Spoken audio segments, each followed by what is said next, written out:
ومن أحسن قولا ممن دعا إلى الله وعمل صالحا وقال إنني من المسلمين.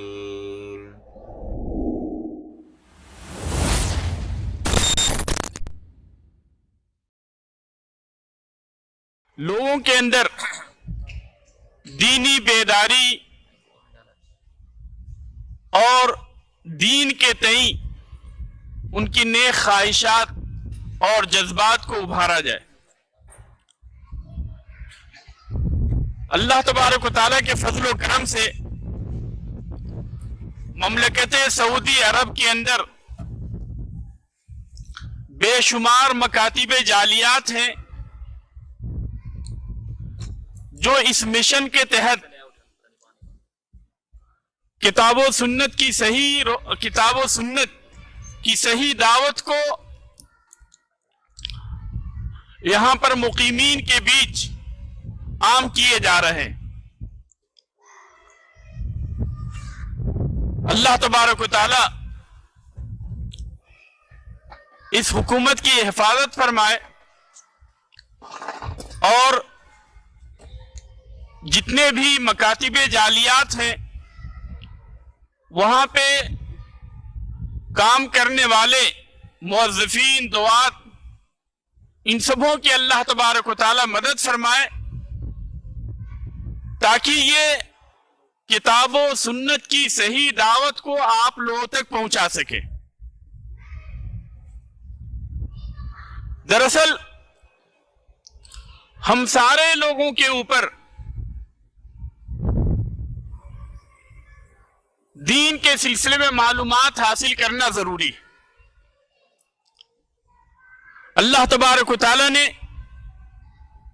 نبی کریم صلی اللہ علیہ وسلم کو خطاب کرتے ہوئے فرمایا فَعْلَمْ أَنَّهُ لَا إِلَهَ إِلَّا اللَّهُ. اے نبی آپ جان لیجئے کہ اللہ تبارک و تعالی کے علاوہ کوئی معبود برحق نہیں, صرف تنہا اللہ تبارک و تعالی ہی معبود برحق ہے جس کی عبادت ہونی چاہیے. اس دنیا کے اندر لاکھوں اور کروڑوں کی تعداد کے اندر معبود ہیں جن کی عبادت ہوتی, لیکن وہ سارے کے سارے معبود عبادت کے لائق نہیں, وہ معبود برحق نہیں, وہ ناحق ہیں. معبود برحق صرف اللہ تبارک و تعالی ہے. اللہ تبارک تعالیٰ نے فرمایا فَعْلَمْ أَنَّهُ لَا إِلَهَ إِلَّا اللَّهُ.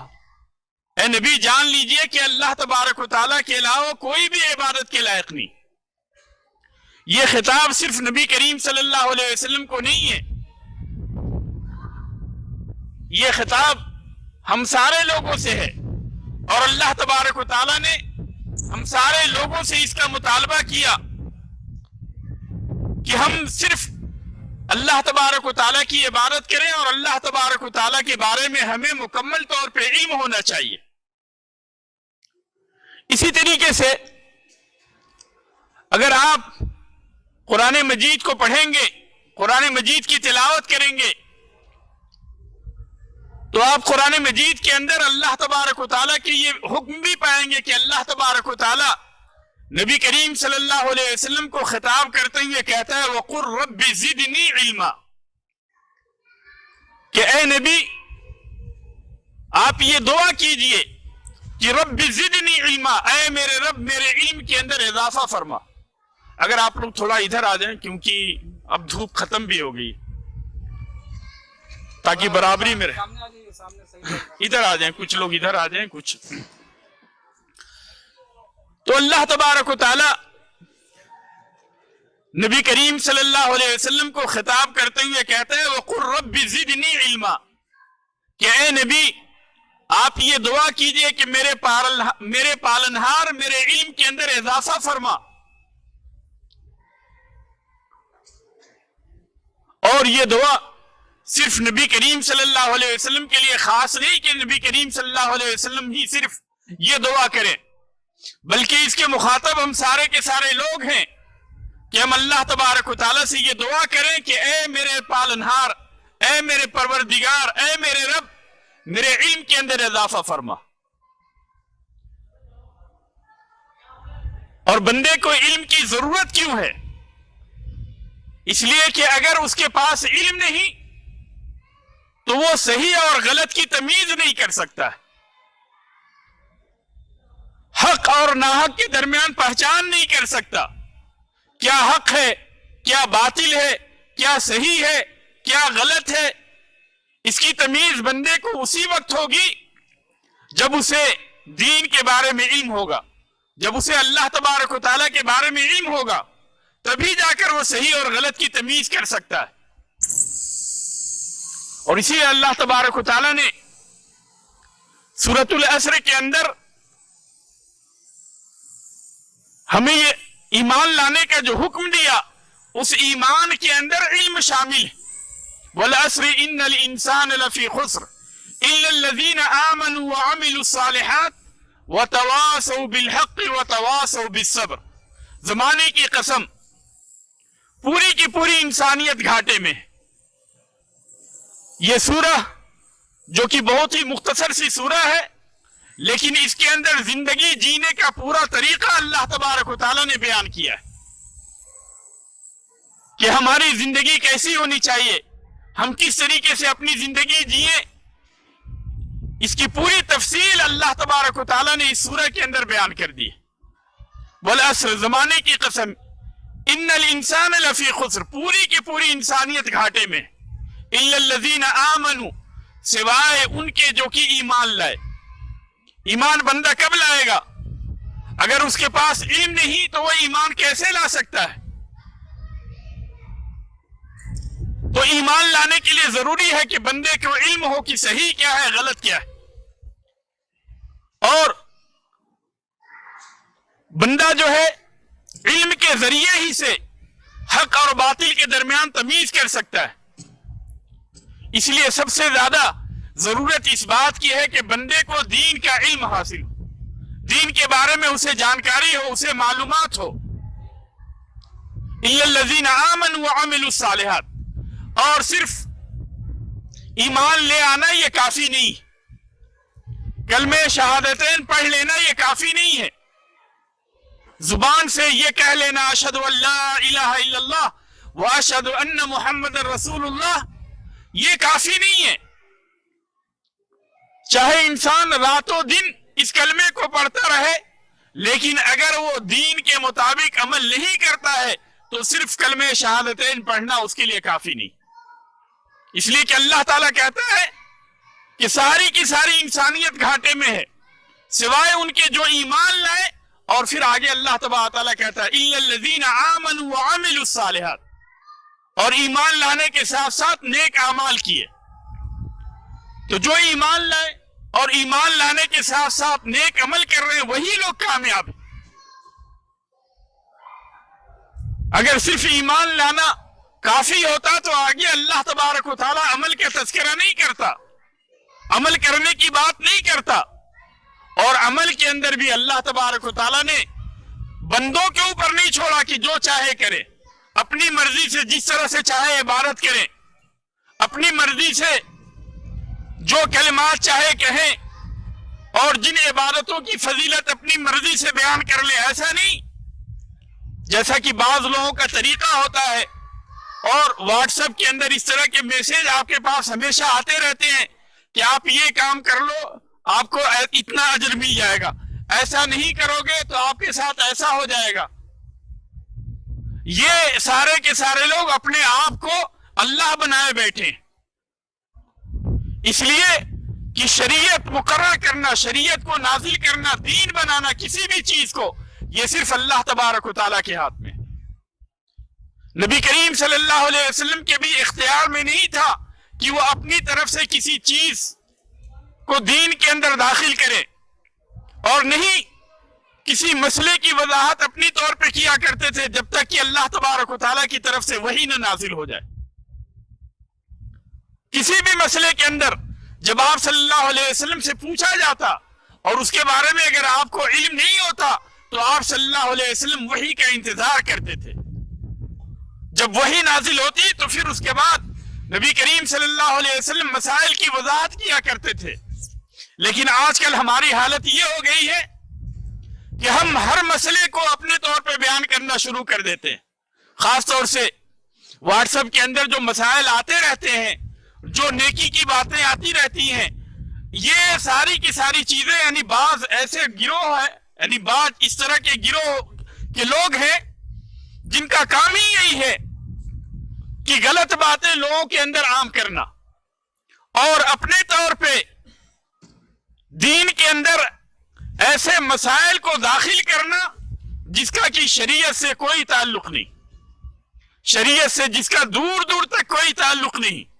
اس لیے ایسے مسائل کو بیان کرنے سے اور ایسے اس طرح کے میسج کو عام کرنے سے بچیں، کیونکہ یہ ساری کی ساری چیزیں انسان کو گمراہی کی طرف لے کر جانے والی.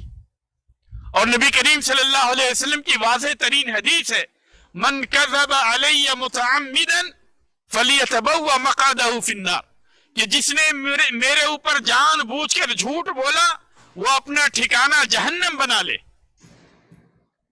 تو اگر بندہ اپنی طرف سے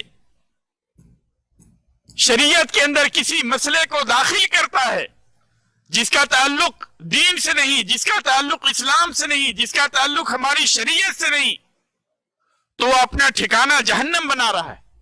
اور اسی طرح سے واٹس ایپ کے یہ سارے کے سارے مسائل اور یہ سارے کے سارے میسیجز جس کا کی تعلق دین سے نہیں، جس کا تعلق شریعت سے نہیں، اگر ان میسیجز کو آپ فارورڈ کر رہے ہیں تو ساتھ ہی ساتھ آپ اللہ تبارک و تعالیٰ کے اوپر بہتان باندھ رہے ہیں، اللہ کے نبی کریم صلی اللہ علیہ وسلم کے اوپر بہتان باندھ رہے ہیں.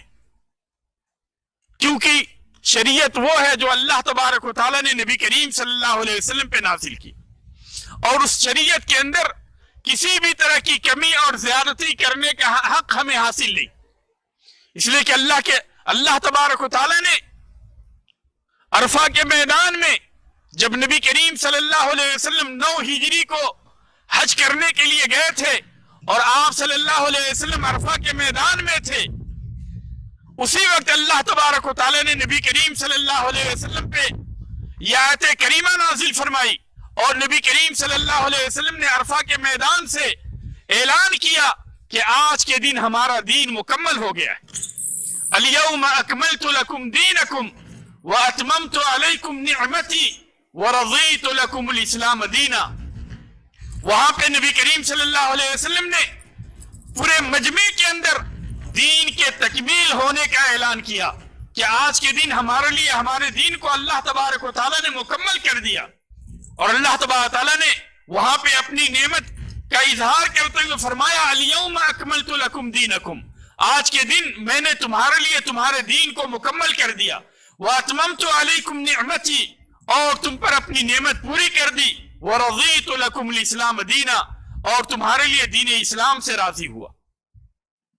تو اس دین کے علاوہ اگر بندہ کسی دوسرے دین کے مطابق عمل کرنا چاہے، اس کے اندر کسی بھی طرح کی کمی یا زیادتی کرنا چاہے، تو اللہ تبارک و تعالیٰ کو یہ چیز منظور نہیں، اللہ تبارک و تعالیٰ کو یہ چیز قبول نہیں. اور دین کا صحیح پیغام آپ کو صحیح اسٹیج کے ذریعے سے حاصل ہوگا.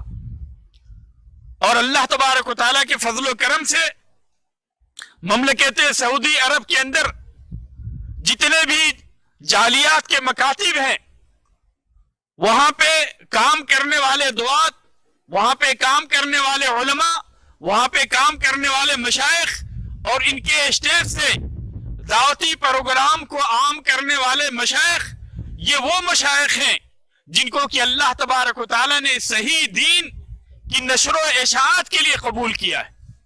اس لیے اس طرح کے پروگراموں کے اندر آنا اور یہاں پہ آ کر دین کی باتیں سننا، یہ یعنی دین اور دنیا دونوں کے لیے فائدہ مند ہے. اس لیے کہ انسان یہاں سے کچھ بھی لے کر جانے والا نہیں ہے، یہاں سے خالی ہاتھ ہی جائے گا، لیکن جو چیز اس کے پاس رہے گی وہ اس کے اعمال رہیں گے.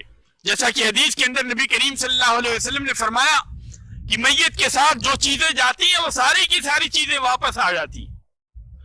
اس کے ساتھ بچنے والی چیز جو ہے وہ اس کا عمل ہوتا ہے، صرف اس کا عمل جو ہے اس کے ساتھ باقی رہے گا، اور اگر اس نے نیک اعمال کیے ہیں تو اس نیک اعمال کی روشنی ہی میں اللہ تبارک و تعالیٰ اسے جزا دے گا، لیکن اگر اس کے اعمال برے ہیں اور اس نے صحیح اعمال نہیں کیے تو پھر ایسی صورت میں وہاں پہ جب اس کا حساب و کتاب ہوگا تو پھر ایسی صورت میں اس کے میزان میں، اس کے ترازو میں، اس کے پرڑے میں کچھ بھی نہیں ہوگا۔ اس لیے ہمیں عمل کرنا ہے، لیکن صرف عمل نہیں بلکہ عمل صالح کرنا ہے، اور عمل صالح وہ ہے جو کہ اللہ تبارک و تعالیٰ کی نازل کردہ شریعت کے مطابق ہو۔ جو شریعت اللہ تبارک و تعالیٰ نے نازل کی ہے اس شریعت کے مطابق اگر ہم عمل کرتے ہیں تو وہ عمل صالح ہے، لیکن اگر لوگوں کے بتائے ہوئے قصے اور کہانیوں کے مطابق عمل کرتے جن کا کی شریعت سے کوئی تعلق نہیں تو وہ پھر وہ عمل جو ہے عمل صالح نہیں ہو سکتا، وہ نیک عمل نہیں ہو سکتا ہے، اور اس طرح کے عمل کرنے والے کبھی بھی کامیاب نہیں ہو سکتے۔ اس لیے جو ہے خود اپنے آپ کو اس طرح کے دعوتی پروگرام سے جوڑیں اور اپنے ساتھیوں کو بھی اس طرح کے دعوتی پروگرام سے جوڑیں، اس لیے کہ یہ آپ کے لیے صدقہ جاریہ ہے۔ اللہ تبارک و تعالیٰ سے دعا ہے کہ اللہ تبارک و تعالیٰ ہمیں اس طرح کی مجلسوں کے اندر زیادہ سے زیادہ شوق کے ساتھ آنے کی توفیق عطا فرمائے، اور ہمیں یہاں آ کر زیادہ سے زیادہ استفادہ کرنے کی توفیق عطا فرمائے، اور ہماری اس حاضری کو ہمارے لیے صدقہ جاریہ بنا دے۔ ساتھ ہی ساتھ ہم یہ بھی کوشش کریں کہ اس طرح کی مجلسوں میں اپنے ساتھیوں کو بھی لے کر آئیں، کیونکہ آپ کے ذریعے سے جو بھی پیغام آپ کے دوستوں تک پہنچے گا اور قیامت کے دن تک جتنے بھی لوگ اس سے فائدہ اٹھاتے رہیں گے وہ سارے کے سارے آپ کے نامہ اعمال کے اندر لکھے جائیں گے۔ یعنی جو لوگ بھی شریعت کے اوپر عمل کریں گے تو ان کا عمل کرنا یعنی آپ کے نامہ اعمال کے اندر بھی لکھا جائے گا۔ اللہ تبارک و تعالیٰ ان کے اجر و ثواب میں کسی طرح کی کمی نہیں کرے گا، لیکن یہ ہے کہ اللہ تبارک و تعالیٰ آپ کو بھی اس کا اجر و ثواب عطا کرے گا۔ اس لیے اس طرح کے پروگراموں میں آپ خود بھی آئیں اور اپنے ساتھ ساتھ جو ہے اپنے دوست و احباب کو بھی لے کر آئیں، تاکہ سارے کے سارے لوگ اس سے مستفید ہوں۔ اللہ تبارک و تعالیٰ سے دعا ہے کہ اللہ تبارک و تعالیٰ ہماری اس حاضری کو قبول فرمائے اور ہمارے لیے اسے نجات کا ذریعہ بنائے، جب تک ہمیں اس دنیا کے اندر زندہ رکھے، اسلام پہ زندہ رکھے، اور جب ہمیں وفات دے اسلام پہ وفات دے۔ آمین۔ وآخر دعوانا الحمدللہ رب العالمین۔